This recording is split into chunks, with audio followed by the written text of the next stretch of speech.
So what happens when there is a mudslide, the Burlington Northern Santa Fe Railroad will shut down this line here between here and Everett for 48 hours for passenger trains, and it will also allow, while it allows freight trains through, it will put them on slow speed restrictions until it can inspect the tracks.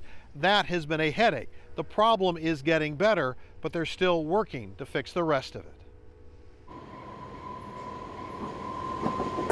On this trip, Amtrak Cascades number 513 is running late south to Seattle, but in the wintertime it sometimes doesn't run at all. Along with other trains like the 510 and the 516 and the Sounder, and even the train that runs to Chicago. That's because moving mud is hard to stop. Over the years we've seen examples. This cell phone video caught an intermodal train being knocked off the track. A smaller slide was able to derail several cars of an Amtrak train. And we've interviewed passengers who take being diverted onto charter buses in stride. I love the train, love it going down, and it really sucks because of all the mudslides, but they were doing pretty good with the charter buses, though.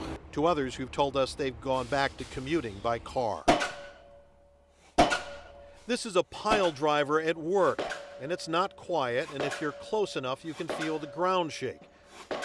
But it's here to fix this, a notorious stretch of steep bluff near the port of Everett, which has seen its share of slides. And out here in the PNW, it's pretty obvious what the problem is. It's excessive water, whether it's in the form of non-stop precipitation on these slopes, or whether it's a pounding tide action against our roadbed. Now, BNSF Railway is driving steel beams 20 feet into the ground here. Another 600 feet of steel and concrete wall will hold back mud, extending a wall that went in last year. It's one of two projects funded by the state of Washington this season at a cost of $2 million. Another wall by Muckle Teal will run 1,000 feet. The railroad says it's spending millions of its own maintaining the seawall, drainage, and keeping its tracks safe. Gus Malonis is with the railroad. It's paying dividends. These catchment walls, last year, if they weren't in place, we figured we would have had possibly 75% more slides that impacted the roadbed.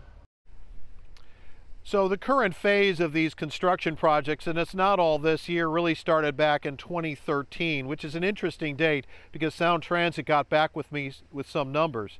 Again, there are multiple projects like this. In 2012, 2013, that winter, there were 206 Sounder trains canceled between Seattle and Everett. Last year, even though we had heavy rains, record rains in the winter and spring, Sound Transit says the number of cancellations was 6 trains. In Edmonds, Glenn Farley, King 5 News.